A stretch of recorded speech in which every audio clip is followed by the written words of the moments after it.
Now, there are a few positions that are really key in ballet of your hands and your feet. Today in this video, I'm going to show you how to do first and second position. For first position, the key thing to do to find your natural turnout, you put your feet together like this, you put your weight onto your heels, you can put your hands on your hips for extra balance, and then you put your weight onto your heels and you lift up your feet and turn them out from the hips. You'll find a V shape with your feet, and that is your natural first position.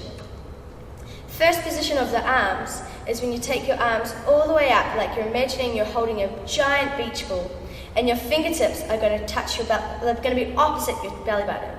So if you walk your fingers out, you make a first position. This is first position of your hands and feet. Next, I'm going to show you how to do second position. So once your feet are in first position, you're going to point your toe to the side, you're going to drop your heel all the way down to the floor, and you're going to make a big space with your knees. This is second position.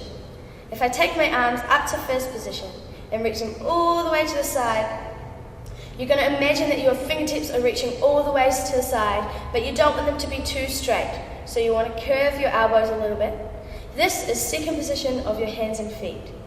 So if we recap and we go back to first position, it's your feet into a V, your arms holding a giant beach ball, and second position is when you take your toes to the side, put your heel down, and arms to the side. This is first and second position. In the next video, I'm going to show you how to do third and fourth position.